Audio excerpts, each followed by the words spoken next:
Hezbollah chief Nasrallah के बाद मारा गया हमास का प्रमुख लीडर रावी मुश्ताहा। इजरायली सेना के हमले से भड़का ईरान।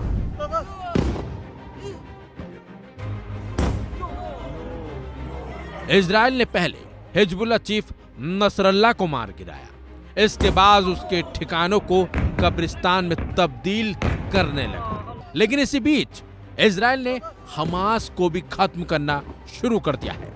यानी कि इजरायल अपने एक एक दुश्मन को मिट्टी में मिलाकर ही बाज आएगा। इजरायल के इन हमलों से उसके दुश्मनों को ये अब समझ लेना चाहिए कि जो भी इजरायल को आंख दिखाएगा, इजरायल उसकी कब्र खोद कर ही दम लेगा। इसी बीच बड़ी खबर यह आई है कि इजरायल की सेना ने गुरुवार को घोषणा की है कि उसने 3 महीने पहले किए गए हवाई हमलों के दौरान गाजा में हमास सरकार के प्रमुख रावी मुश्ताहा और 2 वरिष्ठ सुरक्षा अधिकारियों को भी मार गिराया है। इजरायली सेना ने अपने बयान में कहा है कि हमले में उत्तरी गाजा स्थित एक भूमिगत परिसर को निशाना बनाया गया, जिसमें मुश्ताहा के साथ साथ कमांडर समेत अल सिराज और समी ओदेह को भी मौत के घाट उतार दिया गया। लेकिन हाल ही में दक्षिणी गाजा में इजरायल ने भीषण हमला किया था।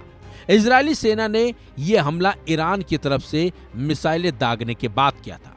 इजरायली सेना की ओर से किए गए हमलों में कम से कम 51 लोग मारे गए थे। जान जाने वालों में महिलाएं और बच्चे भी शामिल हैं। हमास की तरफ से बीते साल 7 अक्टूबर को किए गए आतंकी हमले के बाद इजरायल ने गाजा में स्थित आतंकी ठिकानों पर हमले जारी रखे हैं। लेकिन एक बात यहाँ ये भी बता दें कि लेबनान पर इजरायल की तरफ से लगातार बमबारी की जा रही है।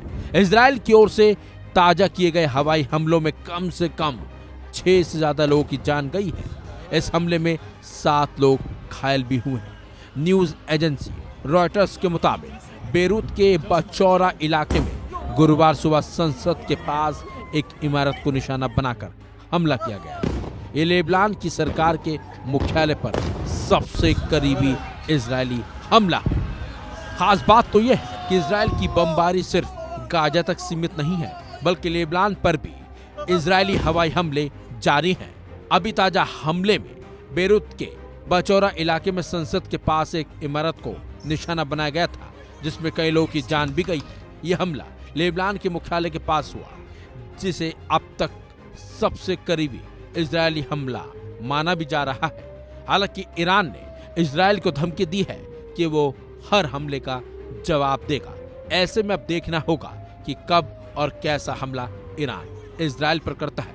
लेकिन जिस तरह से इजरायल अपने दुश्मनों से बदला ले रहा है, उससे साफ है कि वो अपने दुश्मनों की कब्र खोद कर ही बाज आएगा।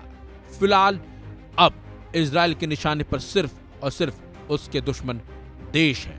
इस खबर में बस इतना ही। अपडेट्स के लिए बने रहिए वन इंडिया हिंदी के साथ।